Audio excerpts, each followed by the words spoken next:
throughout Lent about tools for surviving times of apocalypse, practices and postures that have helped the faithful across generations make it through times of unrest and collapse. And this week, the tool that we're looking at is imagination, the practice of imagination. I think sometimes we grown-up people think that imagination is just for kids. But I suspect that, like a lot of things, imagination is just a muscle that gets rusty because we get busy and we forget to use it. But the good news is that if we've lost that muscle, we can recover it, right? Tonight's gospel reading is from my favorite part of the Gospel of John, and I think it's fundamentally about imagination. Jesus and the disciples have been out teaching and healing and performing miracles, and they come upon a man who is blind, who's on the side of the road, and he's begging because that's what you did when you needed help at that time. And even though the disciples have seen things that would boggle the mind, and even though they've been party to events that shatter and reconstruct social norms, their gut reaction is to ask whether or not this man deserves his blindness, right?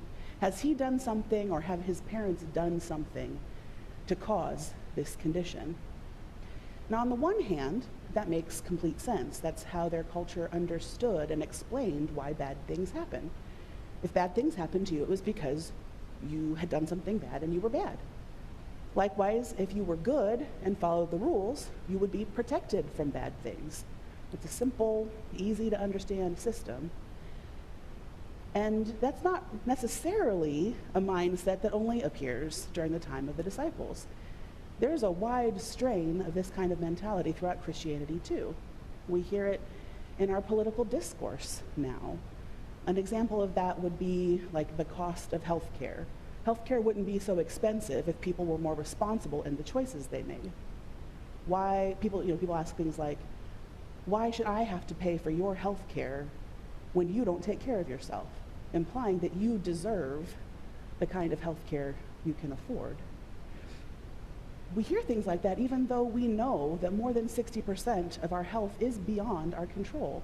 Things like genetics, things like how stressful your life is, things like your environment.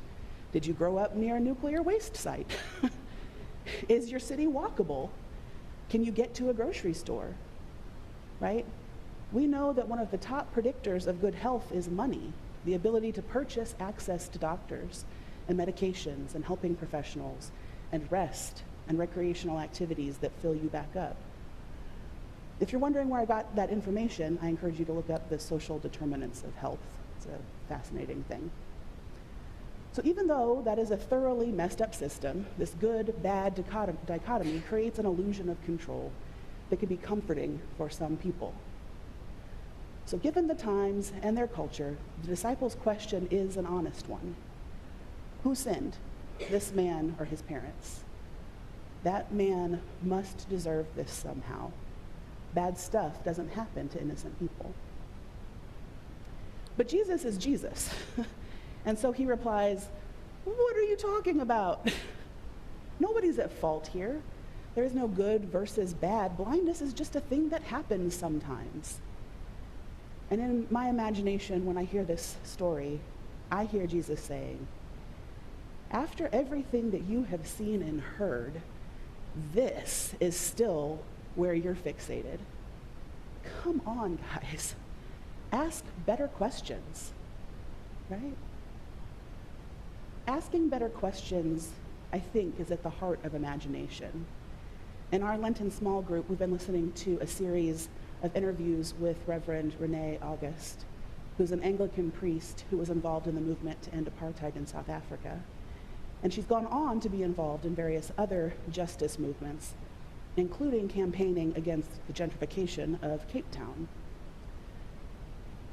She points out that we have been trained to think of property as a good investment. Property is for wealth building, property is for profit. One of the campaign strategies they employed in Cape Town was to say, no, property is for people. Property is not for profit. Property is for people. She says, and this is a quote, "The moment you change the narrative from property is for profit to property is for people, it makes you go, do I agree with that or not? And if you go, I kind of agree a little bit, the moment you agree, even in part, to question your narrative, is property for profit or not, you change. And it'll bug the hell out of you. Because you'll go, is my property for my comfort, or is my property for people? Is my property for financial security for my children, or is it for people? This is what it looks like to begin to imagine the world differently. And the good news is we can ask that question of anything, right? What is our church for? Is it a place to see our friends? Is it a place to learn new skills? Is it to form us and strengthen us in praise and sacrament? Is it a place to serve God? Is it a place to organize on behalf of the downtrodden? Better yet, what are our scriptures for? Are they to encounter the living God? Are they to shape us in the image of Christ? Are they to prove we're right and everyone else is wrong? Are they to condemn people we disagree with? What is our military for? Is it for defense? Is it for spreading democracy? Is it to eat so much of our tax dollars that we can't afford to feed children or shelter the unhoused or heal the sick? Is it for blowing up Iranian school children? Is it for arming our allies in their campaign of ethnic cleansing? Is it for making weak leaders feel big and strong? What are insurance companies for? Are they for dispersing risk across the population so that no one person goes bankrupt trying to treat their disease? Are they for deciding appropriate courses of medical treatment? Are they for creating shareholder wealth? Because of our special event this afternoon, the prison system also comes to mind. What is our prison system for? Is it for rehabilitation? Is it for punishment?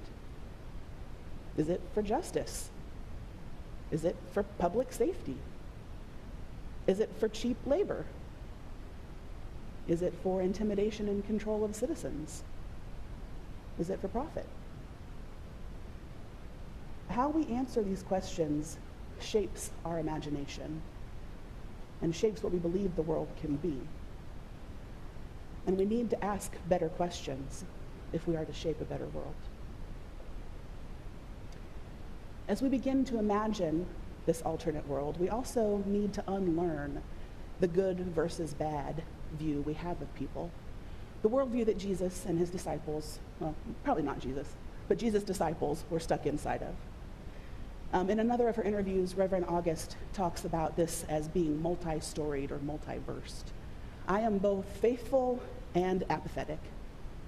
I am kind and I'm terrible. I'm hardworking and I'm lazy. I'm courageous and I'm afraid. Right? There's not just one single story about me. I read an article recently from a 2025 book called Read This When Things Fall Apart, Letters to Activists in Crisis. And in it, one of the chapters was called, When Everything is Criminalized, We Must Unlearn the Language of Innocence. It's an article by Britt Schulte, who's an organizer and doctoral candidate at the University of Texas in Austin. And in it, she talks about the things that we can learn from the people that she has been organizing with. And they're people whose labor has been criminalized. In deference to the parents and grandparents in the room, she means people who provide intimate encounters for consenting adults.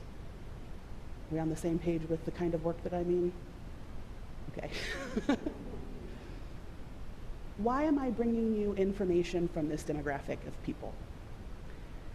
Because, as she says, as authoritarianism tightens its grip, more and more people are going to face criminalization upon choosing to organize as workers, resist unjust policies, or practice mutual aid. I think this is relevant for us. We see our government officials using words like domestic terrorist to discuss citizens expressing their constitutional rights. We see them working to reverse protections and oversight. In that article, she goes on to say, to remind us, that there are no good ones, right? There are only people, fellow workers, co-strugglers. Innocence is irrelevant because the laws have already betrayed us. And it is my belief that no one should be caged, tortured, detained, or deported by the state. All carceral violence is done wrongfully. We cannot pick and choose who rightfully and wrongfully experiences the hell of carcerality. In response to that, the thing that we can do is unlearn the language of good and innocent and wrongful. We have to shift our values from, because you are bad, you do not deserve access, care, and support, to everyone deserves access, care, and support because they are a person. We know there are people in jail and that the state has executed people for crimes they did not commit. Tonight we read a poem by such a man, Marcus Khalifa Williams. By every measurable metric, he did not do the crime he was convicted of. But that is not why it was wrong for him to be killed. It was wrong for him to be killed because it is wrong to kill people. And killing people is never a solution for people having been killed. It's just not a solution. Yes, there needs to be accountability, but the system we have is not designed for accountability. It is not designed for justice. We know that law-abiding citizens have been killed in the streets or disappeared to detention facilities. We know folks who have abused the vulnerable in abhorrent ways are currently using legal and extra-legal means to avoid accountability. We are witnessing that failure. And this is upsetting. But it is not the only story, right? We were privileged this afternoon to hear different stories of things that are happening in our state to help people come out of awful situations and to build better lives. We can learn to see people as multiversed, as multi-storied. We can learn to see people in the fullness of who they are, not as the worst decision that they've made. We can learn to see and consider the circumstances that force people into no-win situations.